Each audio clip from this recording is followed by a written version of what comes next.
motorcade route. Something, I repeat, has happened in the motorcade route. Who controls the past, controls the future. Who controls the present, controls the past.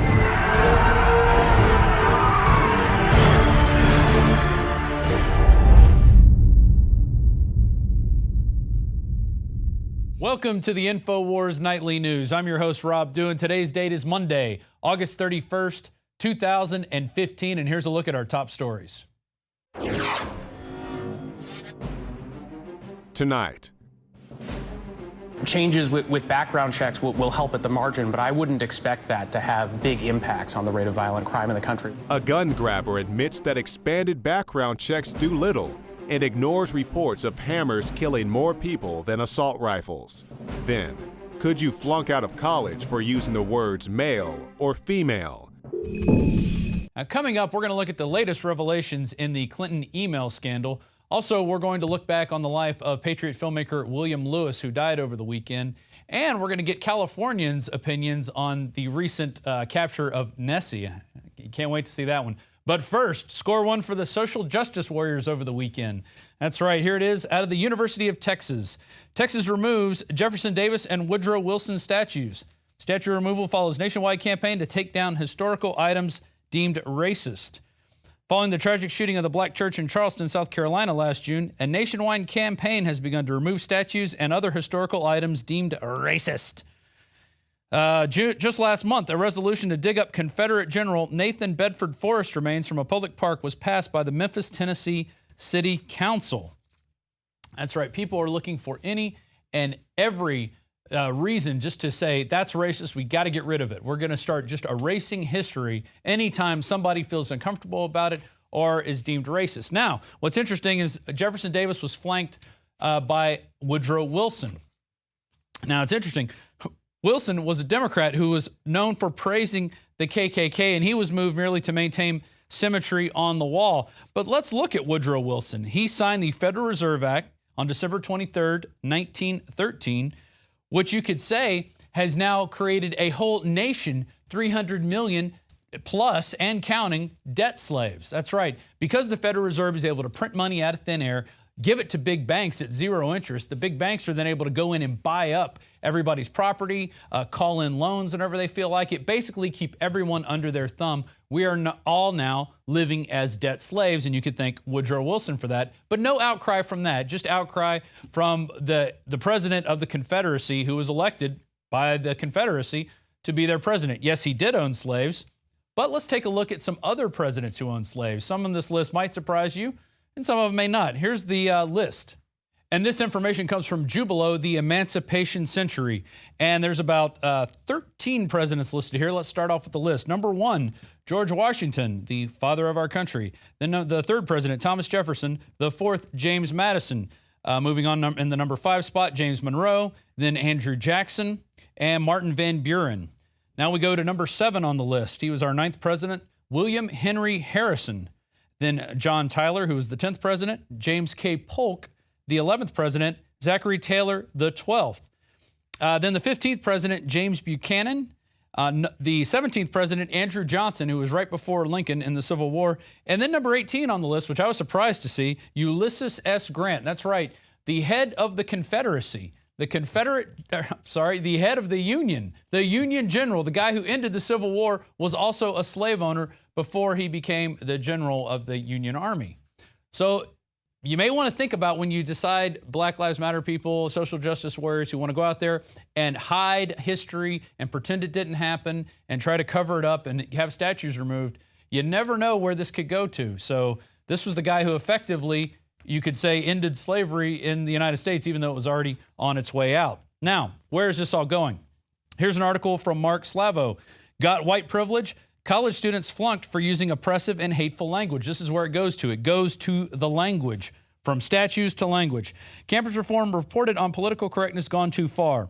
Multiple professors at Washington State University have explicitly told students their grades will suffer if they use terms such as illegal alien, male, and female, or if they fail to defer to non-white students.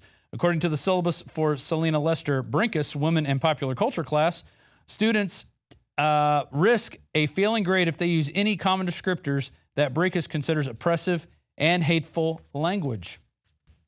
Here we go to Professor Rebecca Fowler's syllabus. Students will lose 1 point every time they use the word illegal alien or illegals rather than the preferred term undocumented migrants, immigrants, or persons. Throughout the course, Fowler says students will come to recognize how white privilege functions in everyday social structures and institutions. We're going to talk about racism. According to MTV's Francesca Ramsey, it's impossible for black people to be racist. Ramsey claims that the dictionary definition of racism, the hatred or intolerance of another race, isn't the true meaning of racism. Because it's just the dictionary. Really? Isn't that convenient? So it's okay for social justice warriors to claim, just look at the dictionary definition when it comes to feminism. All you morons who are too f***ing stupid to look up the definition of feminism. With no mention of the fact that radical feminism, in practice, has virtually nothing to do with the dictionary definition of feminism, but suddenly different rules apply when you're talking about racism. Ramsey says black people can't be racist towards white people, only prejudiced. Reverse racism is not a thing. First off, that has no legal basis whatsoever. According to the 1968 Civil Rights Act and the 1994 Violent Crime Control and Law Enforcement Act, a racially motivated hate crime carries the same punishment no matter the race of the perpetrator or the victim. Secondly, she claims it's only racism if it's backed by a major institution. But when a person of color discriminates or stereotypes a white person because of their race, in the United States, they don't have the institutional power to back them up and say that those feelings are okay. Oh, you mean like affirmative action? Major institutions of learning giving African Americans college places based on their skin color and not their academic achievement in favor of whites. Is that racist? Goldsmiths University, a major institution, refusing to fire student diversity officer Bahar Mustafa after she banned white people from attending a college event. Is that racist? Black on white crime, the major institution of media routinely ignoring or downplaying the fact that black people are 27 times more likely to attack white people than vice versa, while collectively blaming all white people when one nutcase goes on a rampage. Is that racist? Only white people can be racist. Really? Black people are racist, or the most racist people than any other race on this planet. Was it not racist when Bryce Williams shot dead Alison Parker live on air in order to create what he called a race war? Was it not racist when a gang of black radicals called for lynching whites and killing cops just days before Deputy Darren Goforth was gunned down in cold blood? Was it not racist when the major institution of media refused to identify the suspect as black? Was it not racist when a black couple beat this white woman while yelling, "Wrong hood, bitch"? Bitch! Wrong hood, bitch! Wrong hood, bitch! Wrong hood, bitch! Is it not racist for the major institution, which is MTV, to endlessly make TV shows and YouTube videos lecturing white people about how racist they are? Seriously, this channel is called MTV News. Music, television, news.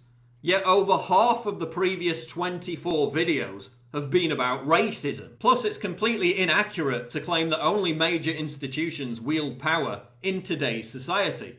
Twitter outrage mobs wield huge power. We see them getting people fired and destroying people's lives all the time. And almost every time that happens, it's white people being publicly shamed for saying something politically incorrect. Good people can unintentionally say and do racist things. But not if you're killing white people to try and start a race war. No, that's not racist at all, is it? Or just wind up supporting racist institutions and practices without even realizing it. Oh, you mean like Black Lives Matter, right? Supporters of which routinely call for murdering white people. So do you agree with Malcolm X that white people should be killed? Is that why you're here? You damn right I do! So yeah, you do need to die. Colorblindness is not gonna fix racism. It's a good idea in theory, but ignoring race is not gonna solve racism.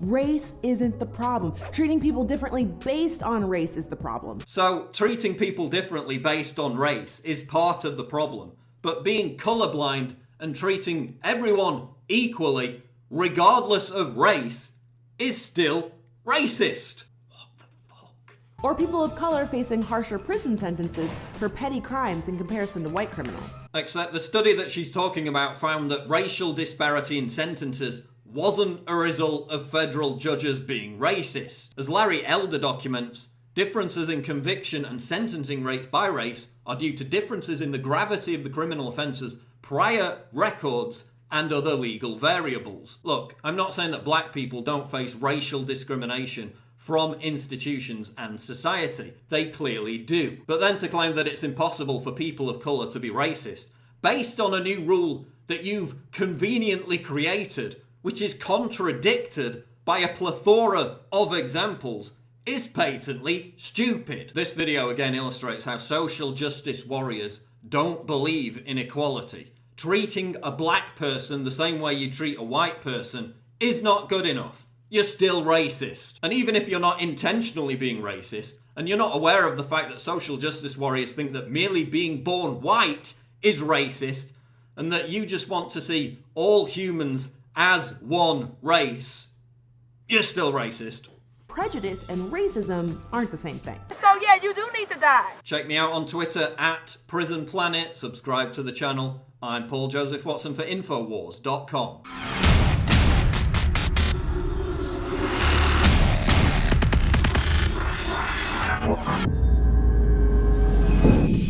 And it's not just free speech that they're going after. People like this are going to start renaming public places, national monuments. Everything is going to get renamed. Here's an article from My Way. Alaska-bound Obama makes waves by renaming Mount McKinley. In a major show of solidarity, Obama announced on the eve of his trip to Alaska that his administration is changing the name of North America's tallest peak, Mount McKinley, to Denali, its traditional Athabascan name. That's right. There's not going to be any more of anything that you knew in the past. It will all be changed under this new guise of political correctness. And here's John Baum with how Obama wants to also destroy ancient world monuments. ISIS has flattened yet another document of human history. In war, there are essentially three ways that historic monuments are destroyed, either in a hail of gunfire as it's exchanged by warring soldiers, or demolished by bombs dropped from the air, or more recently, by a Frankenstein monster of religious zealots arrogantly expressing their domination of a captured area and destruction of idols. Hundreds of casualties in air raids on Syrian market. And the media is demonizing the Syrian government, saying, how dare they? It looks like a bunch of civilians got killed because Al-Qaeda, ISIS, as they always do, based their head base in the city they'd taken over. This is admitted, in the middle of the market, because there's buildings within the market. Syria has now turned the tide against the rebels 2 years ago. Now they've had the tide turned against them. The rebels hold more than 60% of the country. They're taking major towns and cities every week. Russia is basically starting to withdraw support from Syria. It looks like it's going to fall to Al-Qaeda. And they are going to murder every Christian and Jew they get their hands on. And then you'll hear our media go, gee, Syria's so failed. They're killing everyone. It's so sad. Just like Libya. Recently, Syrian scholar Khalid al-Assad was beheaded by ISIS militants as a stark message to President Bashir al-Assad. As ISIS wages its United Nations and CIA-backed horror across the Middle East into the jowls of Damascus, the legendary 82-year-old scholar had been interrogated for a month over the location of treasures from Palmyra. His beheaded and mutilated corpse was hung from one of the Roman-era column ruins in the ancient Syrian city. With him dissipates decades of world history and irreplaceable relics that stood for thousands of years. Before the destruction of Palmyra, the ancient Assyrian city of Nimrod, the site believed to have been where the Tower of Babel was built, was destroyed in March. Secretary of State John Kerry said he was disturbed by the destruction in Nimrod. Yet none of this would have happened without Kerry's hidden hand allowing the ISIS monster to grow on his watch. Mark Altawil, professor of archaeology at University College of London, said, "I would describe Nimrod as one of the really unique archaeological sites in the entire ancient Near East. Nimrod is the capital of the first empire in this long series of empires that have profound significance in the way this region develops and ultimately how it affects our own society." In March of 2015, ISIS ravaged Iraq's antiquities, destroying the ancient royal city of Sargon and Khorzabad, northeast of Mosul. The ancient city of Hatra and the Mosul Museum, where many of the Assyrian artifacts were housed, was destroyed. The multi-million-dollar Mosul library that housed thousands of ancient books and manuscripts were looted and used for firewood, and Jonah's tomb was blown up. Jonah's story being one that is spread among all faiths. Meanwhile, the United Nations stands by and wrings its hands, deeming the destruction a war crime, refusing to own up to any of the blame while supporting the New World Order in its bid for global dominance, bursting with the demons of the United States and United Nations supported obliteration of human history. John Bound for Infowars.com. Coming up, we're going to look at why Americans are fed up with gun control. And we're going to look back on the life of filmmaker William Lewis. Stay tuned. It's all that and more on the Infowars Nightly News, and I'm your host, Rob Dew. No one will go to the New York Times or care that it's even admitted that the government's hatching most of the terror plots. Or people will say, what are you doing? Endorsing radical Islam, saying it doesn't exist? I didn't say that. I said our criminal government is arming them, aiding and abetting them, protecting them to attack and kill us so they can take our freedoms. That's what I said. Never water yourself down just because someone can't handle you at 100 proof. It's the Alex Jones Show, because there's a war on for your mind. CNN, MSNBC, Fox News, Glenn Beck, and everybody else that runs around claiming that I'm saying there aren't any real Muslim terrorists. That's a load of crud, and you know it. Welcome back.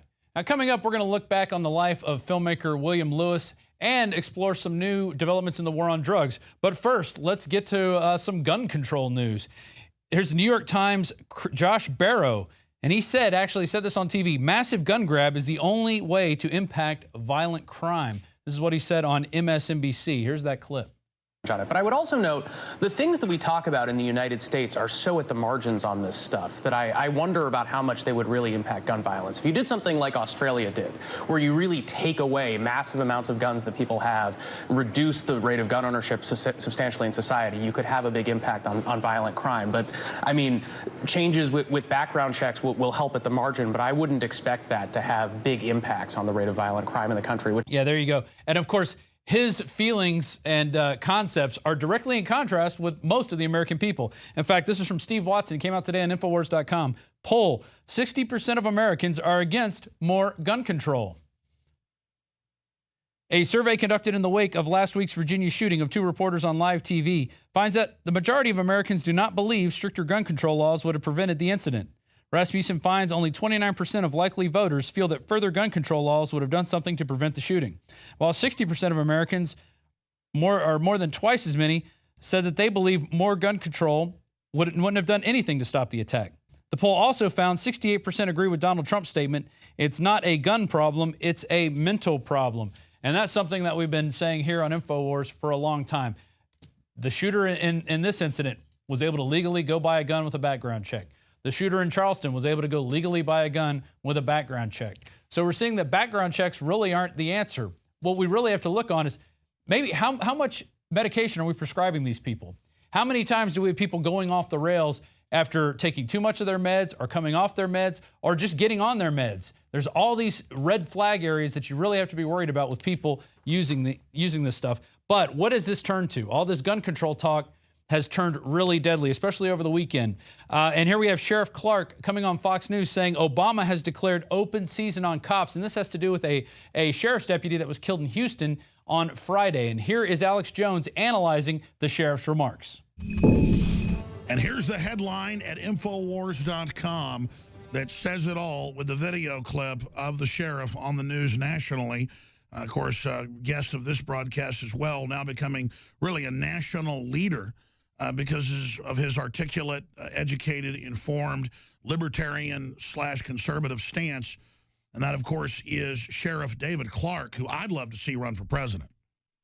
I mean, this guy's really has it down. I've seen him get up and give hour-long speeches to groups online.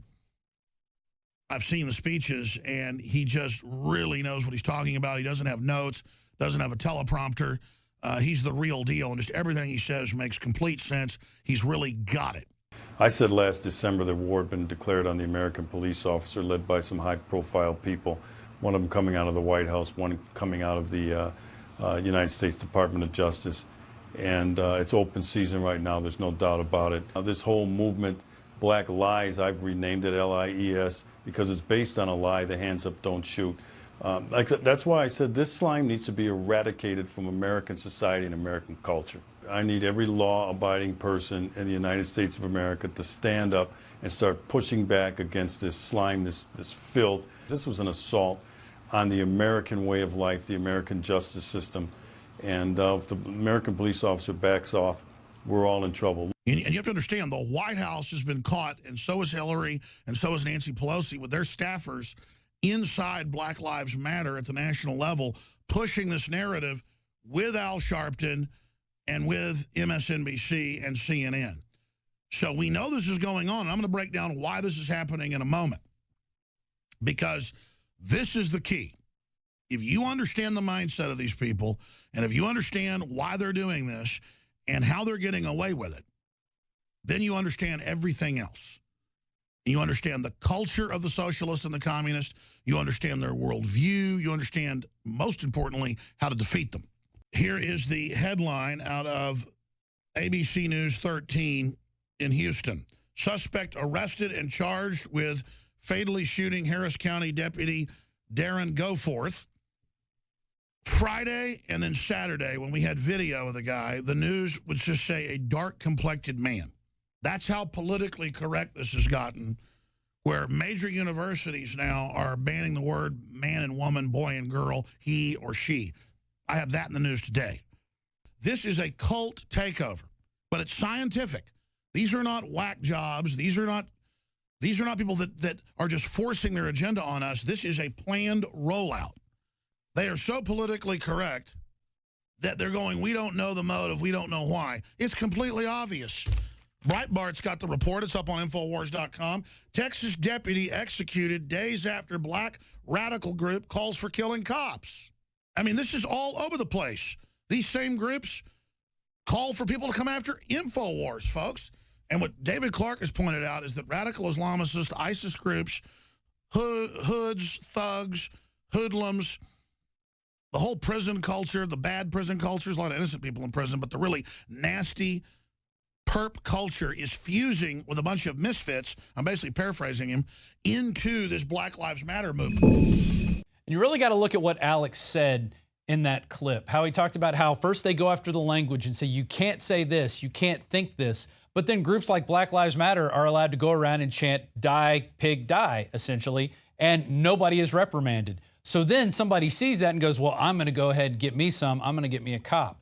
And then you have what happened in Houston over the weekend. So people really need to look at where this control of you can only say certain things, this political correctness on steroids is going, because it's not going to lead anywhere good in this country. And where it's going to lead to is a civil war between the cops and minorities. And it's not going to end up good. I can tell you that right now. So don't fall for it. Now let's look at this exclusive that just came out of Breitbart. Hillary Clinton shared an email network with the Clinton Foundation. Hillary Clinton's private email server was housed at the same physical location on the same network as the email server used and operated by the Clinton Foundation, Breitbart News has exclusively learned. Records reveal that Hillary Clinton's private ClintonEmail.com server shared an IP address with her husband's, Bill Clinton's email server, PresidentClinton.com, and both servers were housed in New York at their house.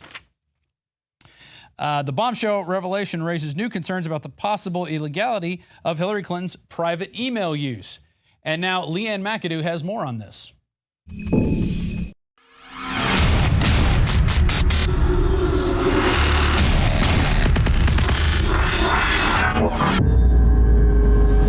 I used a single account for convenience. Obviously, these years later, it doesn't look so convenient. And most importantly, I never sent classified material on my email, and I never received any that was marked classified. 7,000 pages are set to be released from Hillary Clinton's private homebrew server this evening.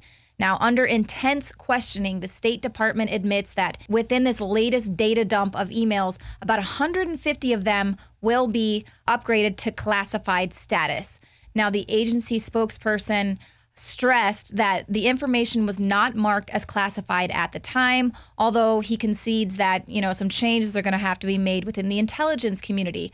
Obviously, there is absolutely no excuse for improperly handling sensitive information. All of these emails resided on a private homebrew mail server that Clinton had set up herself. She controlled it. It was away from the prying eyes of government inspectors and Freedom of Information Act officials.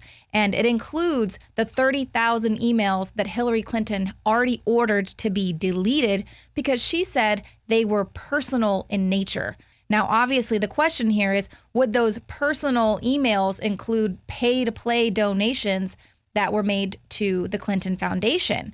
Now, let's not forget that while Clinton was steering American foreign policy as the Secretary of State, donations were pouring into the Clinton Foundation. And this includes a deal that gave the Russians control of 1/5 of all uranium production capacity in the United States. The company, Uranium One, donated $2.35 million to the Clinton Foundation. Those contributions weren't publicly disclosed by the Clintons, despite an agreement that was struck between Hillary and the Obama White House to publicly identify all donors.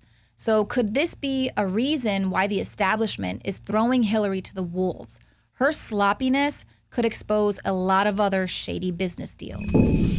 Now, coming up, we're going to look at the life of William Lewis. I'm going to have from Next News Network, Gary Franchi, in on Skype, and we're going to he used to collaborate with William. And we're also going to look at some new developments in the war on drugs. And also, Mark Dice is going to interview people on what they think now that scientists have captured Nessie. Should we set her free? It's all that and more on the Infowars Nightly News. Welcome back to the Infowars Nightly News. I'm your host, Rob Dew. Now, over the weekend, I received a text message from our next guest stating that filmmaker William Lewis had passed away. And if you don't know him, you should. He's made over 12 documentaries, worked on a few others, got his career started working on music album covers for people. But we posted the article, Patriot filmmaker William Lewis passes away. He was best known for his groundbreaking documentaries, including 9/11 in Plain Sight, Washington, You're Fired, and Life on the Edge of a Bubble. We have a lot of articles and interviews that he actually came here in studio via Skype if you want to check those out and learn about William Lewis if you don't already know about him. Now, I'm just going to go through his discography really quick, his filmography. Starting in 2004, he released 9/11 in Plain Sight. 2005 was Beyond Treason. 2006, One Nation Under Siege. 2007, 9/11 Ripple Effect. And then his next three documentaries I think are his most powerful. 2008, Washington, You're Fired. 2009, Life on the Edge of a Bubble, a documentary that's still very pertinent today. And then 2009, he worked on Camp FEMA with our next guest, Gary Franchi.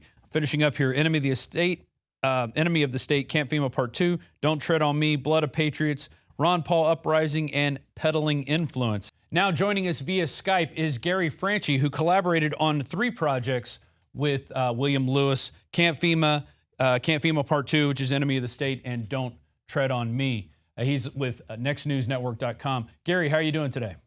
I'm doing okay, Rob. Thanks for having me despite the news. Yeah, it is bad news, especially when one of our own comes to passes through the great wide open, however you want to say it. William Lewis is hopefully definitely in a better place at this point. I know he had some health issues recently in the last few years, but describe how you guys got together and your process of making the Camp FEMA documentary series. Well, I was impacted mostly by his film 9/11 in Plain Sight, One Nation Under Siege, Washington, You're Fired. So when I came up with the concept for Camp FEMA, it was natural for me to start seeking out other filmmakers who I could collaborate with, and that's how I found William, was through those films. And we decided that we needed to make a film that would take a look at the contingency programs, the continuity of government programs in the United States, and put to rest some of the myths and raise light on realities of the FEMA camps in America. Yeah, that's a big thing. People say, well, there's no FEMA camps. It's all written in documentation. And we've even uncovered documents since you guys made your films on how they're going to use Social Security numbers to categorize people, how they're going to have PSYOP officers at these camps. I mean, it's getting a lot serious now than it was back then. But even back then, you guys were showing how the Japanese intern camp worked. And I think you even interviewed a survivor from back then, back in the 40s when they were interned by the U.S. government. Yeah, we did. That was one of the linchpins of the entire film because we wanted to show people an American citizen. That was the whole point. The gentleman we interviewed was an American citizen who was interred in a camp that was upheld by the Supreme Court. So we had to lay down that foundation and then do a cross-reference to who the government sees as the enemies today. And of course, we looked at the MIAC report. We looked at a bunch of different, like, you know, the Southern Poverty Law Center, how all these different groups are targeting Americans simply because, you know, we support the Constitution. Right. And I was talking earlier about, you know, they just removed a Jefferson Davis and Woodrow Wilson statue from UT. And, you know, people think like the Civil War started overnight. No, these things are all drawn out. They're long plans that have to go into effect. I mean, it started years ago when the North started tariffing the South to go in and just raise the prices on their goods. So Southerners would have to pay more, thereby getting all that money that the South was getting from all the crops they were growing. But, you know, going back in with William Lewis, I mean, what do you think is his most impactful documentary? I think 9/11 in Plain Sight. That was the first film that, you know, my father presented it to me, and I was like, wow, my dad's talking about this. You know, that's a game changer right there. And that film changed a lot of people's lives, opened a lot of people's eyes to the facts and the fraud of 9/11. So I think in the entire body of work, 9/11 in Plain Sight is going to change people's minds about that day. And then, of course, all his other films, like it's a progression. I mean, the whole catalog is so intense and so powerful that even in William's death, that he's going to have an impact for a very, very long time. Washington, You're Fired, amazing film. One Nation Under Siege. When I saw that movie, I was so captivated by his work. And I mean, the fact that I got to work with the guy on 3 films covering such amazing topics: FEMA camps, continuity of government, 10th Amendment, you know, solutions to all these problems. I mean, Don't Tread on Me. That's what it was all about, was the solutions to the problems. So being able to work with William was an honor, an absolute honor. And, you know, you even told me that you guys were even talking about getting together and doing a Camp FEMA Part 3. Yeah. I scripted the outline for that film. We started getting the artwork put together, and you know, see, William was having health issues for several years. He actually almost died on 2 different occasions. And it all, see, here's the weird thing. Now, I spoke to his wife, and when we were filming Don't Tread on Me, William always traveled. He always traveled with a companion, somebody who could watch his back and make sure everything was going okay. The film topics he covered were always very controversial. Now, when I spoke to his wife, I said, Debbie, in the event that people come to me and say, hey, well, was William murdered? How do you want me to address that? Because, of course, that's where a lot of people's minds go. And I know the topic's going to come up. And she said, well, Gary, you should probably know something. And I was like, okay, what's going on here? When we were filming Don't Tread on Me, his hotel room was broken into. In the entire time that William was always making films, he always traveled with a companion. Now, when he was filming Don't Tread on Me, he went down to Oklahoma to interview Charles Key. That was the only time that he traveled alone. His hotel room was broken into. Everything was stolen except his camera, his wallet, his laptop, everything. Now, he ended up staying in that hotel room that night. Strangely enough, the security cameras of the hotel room were not working. So immediately after that is when his health started to decline. I don't want to just... I'm sorry to jump in, but what year was this about? You know, I can't remember the date that we were filming that movie, but it was years ago. But his health immediately started to decline after he made that film. And his pancreas started shutting down. He started having severe health issues, and he almost died on 2 other occasions. So I don't want to jump on the bandwagon and say he was murdered, but when I spoke to his wife, that was what she raised to me, the strange coincidence of his health being in decline immediately after that film. I mean, the guy was 47 years old. Yeah, no, he's not that old, you know, compared to lifespan. And he looked like he was in good health. He wasn't overweight. You know, the times he came on the Alex Jones show, he looked in great health. Yeah. And, you know, that's funny you should say that, because one of the first people, when I put out the tweet about your text message that you sent me that William Lewis had passed, one of the first people to get on and reply to that, you know, said, was it natural causes? ? And that's where I think a lot of people are going to jump, because when you touch on this type of information that the government really doesn't want out there, they do not like the fact that people are out here talking about contingency plans to round up American citizens and put them in camps. But like you said, if you guys were going to work on a Camp FEMA Part 3, I think a cornerstone of that is, Hillary Clinton coming out and saying, I think we need fun camps for adults run by you people. She's talking to a group of people who work for Homeland Security. Okay. Yeah. Well, I mean, that should scare you. Look at what Chris Christie is saying now. He wants to track all of the illegal aliens that come into this country, and he wants to put like RFID. Who knows how he wants to do it? But he's talking about, and that's the incremental step that's required. Right, exactly. First it's for illegal aliens, then it's for criminals in prison. Well, and then it's going to be for juveniles, and then then the elderly. Oh, and then everybody. So pretty soon everybody's being tracked by the government with RFID tracking chips, and that's the ultimate goal. That's what they want. They want to control how you spend your money and who you spend it with, and then they want to control your movement and which ways you could go. That's why they want to have driverless cars. So that's all ways, you could make the United States a case that it will soon be a giant FEMA camp with the driverless cars and the cashless society and the RFID tracking that they want to implement. That's absolutely true. I mean, prison planet, I mean, that's exactly what we're moving towards. And in the United States, it's terrifying to consider that prospect in the land of the free. But it's programs like yours that are making a difference, and the life and work of William Lewis that made a difference and is going to continue to make a difference. Totally agree, and that's why we have to continue doing what we're doing out there. We're going to go to break, but check out nextnewsnetwork.com. If you're up in the Chicago area, we're down here in Austin, Texas. Everybody's got to do their part to jump in. I encourage you to go check out some of William Lewis's documentaries, and we're going to be right back. We're going to take a look at some war on drugs news, because there's some very interesting information that's out there now. And then we're also going to look at Mark Dice's video about how they captured the Loch Ness Monster and people's public reaction to that. Welcome back to our final segment of the Infowars Nightly News. Now, before we get to Mark Dice quizzing people on the finding and capturing of Nessie, the infamous Loch Ness Monster, I want to go over some marijuana news. This is from the antimedia.org, and the headline reads, "Cocaine production plummets after DEA kicked out of Bolivia." There you go. Truth is stranger than fiction. According to data released by the United Nations, cocaine production in the country declined by 11% in the past year, marking the fourth year in a row of steady decrease. It was just 7 years ago that the DEA left Bolivia, and only 3 years after that, progress was finally made. The strategy employed by the Bolivian government may be a surprise to many prohibitionists because it did not involve strong-arm police state tactics. Instead, they worked to find alternative crops for farmers to grow that would actually make them more money. And that is the whole key to this whole drug war.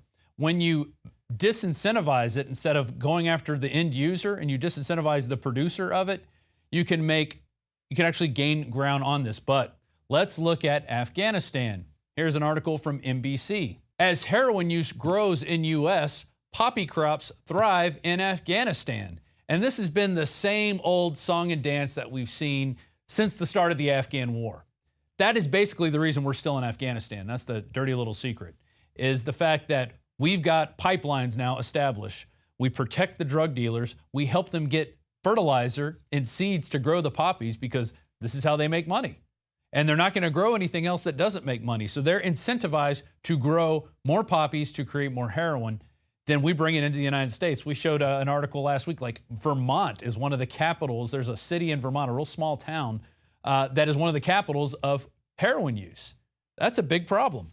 And then because we use so much heroin, now the Independent's reporting that Mexico is starting to grow more heroin to meet the demand in the U.S. And this just works out great with the DEA and others that are working in Mexico and other areas. They just work with the drug dealers. We've already shown you that, where some drug dealers like the Sinaloa cartel are protected, and they're protected so they get to do whatever they want as long as they rat out their buddies. So we go after their buddies because they're not protected. And that's how the whole drug game works. That is the problem with it. And it even gets worse.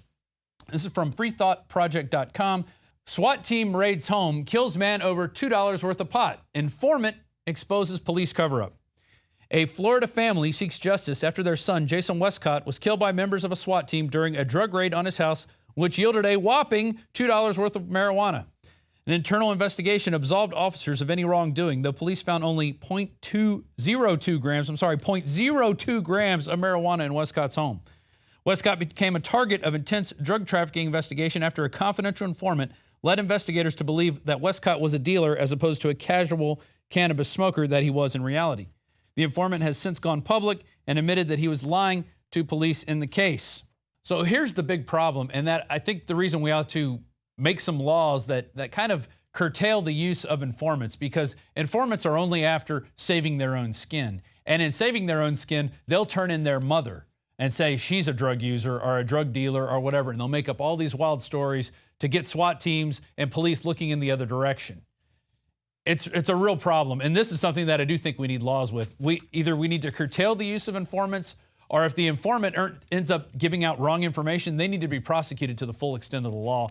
Or we need to protect informants so they aren't put in these situations. And that if they are, they have a way out of it. They have a way that they could say, wait a minute, I'm not going to give out false information and put people in prison. It's a big problem, and this is something that we do need to look at. But if we legalized the war on drugs or got rid of the war on drugs, you wouldn't have these problems. Now, going back to the article, on May 27, 2014, a Tampa police SWAT team raided Westcott and Reyes' home, killing Jason Westcott. Officers claimed they announced the warrant and proceeded to clear the house when they encountered an armed Westcott pointing a gun at police. Officers proceeded to fatally shoot him. And I think at the end of this article, the writer here really lays it out. Jay Sermopoulos, he says, the practice of trusting the word of individuals who have a vested interest in alleviating their own criminal charges is a practice that is contrary to the highest ideals of justice. And that is where I think, the whole war on drugs is a problem, is a sham, because it leads to false arrest, false imprisonment, and police confiscating property. That seems to be what their motive is in going after these people. Now, speaking of marijuana use, there's a bizarre cannabis vomiting syndrome that is going around. This is a Daily Mail article. Heavy users suffer from severe nausea, pain that can only be relieved by bathing in hot water several times a day. CHS, which stands for cannabinoid hypermensis syndrome, was first reported in medical literature in 10 patients in Australia in 2004. Recognition of the condition is increasing, and doctors are now recognizing the condition in patients regularly visiting hospitals with severe nausea. Doctors reported that a 42-year-old man presented on 8 occasions with vomiting, abdominal pain, fever, and dehydration in the East Midlands. That's in Australia. They found that the man had been a chronic cannabis smoker since the age of 14. After a series of investigations, they found symptoms ceased when the patient stopped smoking the drug. I think it's probably something like this. People are using nasty products to grow the biggest, most potent cannabis out there, marijuana strains, and it's that residue of all the different chemicals they're using. There's a lot that goes into this stuff to make it really potent. And I think people are smoking this stuff on a regular basis, and they're probably poisoning themselves. So as with everything, GMOs, everything, go green, go organic. That's the way to go. Now, I want to end today's program with a look at what Mark Dice found when he went and asked people about how they felt and should they free the Loch Ness Monster when he was captured. I think this exposes the whole stupidity in American society that people don't even realize that they're being fooled, that they're being gamed by the system. So we're going to end the show with Mark Dice. Probably saw on the news that this morning the hunters did capture what they have called the Loch Ness Monster, Nessie. Really? And we're just asking people if they think Nessie should be set free. Is that really fair to keep her in captivity like this? No, I think they should just let Nessie free. I mean, well, supposedly if they found her, that's messed up to keep an animal captured. You probably didn't check the news. It's no, really, no. There's occasionally the marine biologists will find these old animals that have thought to have been extinct, and so they did capture the Loch Ness Monster, 17-foot-long Platysaurus. And a lot of people are saying that it's really unfair to keep Nessie in captivity. Do you think we should let her back into the wild? Yeah, I think because it's animal rights. It's the same thing as humans. Let them be free, because it's not right, as I said, that to keep a special being, a special animal, keep and show them off to people. It's no, let the animal be free and let other people enjoy the view and let you know, let them be in nature, basically. So What's your reaction to the discovery and the capture? I'm actually surprised because I didn't even know it because I'm not from here, so I never really watched the news, and I'm just surprised that they found Loch Ness Monster, but they should let her go free. Yeah. All right, that's what we thought too. Okay. Thank you very much. Yeah, you're welcome. Confirmed authentic today, a Platysaurus dwelling deep within the waters of the loch. Really? Captured this morning. Really? Getting people's reactions to this historic find. They should turn it loose and leave it alone. Yeah, PETA is demanding that Nessie be set free immediately. You agree with their stance? Yes. I mean, it's a wild animal, just like any other animal. There's probably another one out there. His wife or her husband. Or whatever, yeah. Yeah, you know, it's kind of funny how man does things sometimes. We're just ruining everything. They see something they don't understand, and what do with it? They grab it, drag it away. And put it in a zoo. Yeah. So we're going to free Nessie. You agree? I agree. Okay, thank you. Yeah. On the news today that they actually... I'm sorry. I can't do this with a straight face. Well, we were going to try to tell you that they found the Loch Ness Monster to see what your reactions were, but I couldn't hold a straight face. So we're going to go talk to someone else. Thank you. So a lot of people are calling for Nessie's return into the wild. Absolutely. In Loch Ness. Do you think it's unfair to keep her in captivity after she was free all these years to roam? And you can see the rest of that video at the Loch Ness Monster found and captured alive on Infowars.com. That is our show for today. Please be sure you join us here every weekday, 7 p.m. Central for the Infowars Nightly News. If you're watching this on YouTube, hit the subscribe button there and become a subscriber to the Alex Jones channel. Or if you are already a subscriber and you want to really support us, become a member of PrisonPlanet.tv. It supports everything you see here, the lights, the cameras, all the action, sending the reporters to the different locations. It's our Prison Planet TV members that we really salute out there. So you can share your username and password with up to 20 people. That's 20 InfoWarriors for the price of one. Join us back here at 7 p.m. Central tomorrow with the Infowars Nightly News. Dave, my mind is going. I can feel it.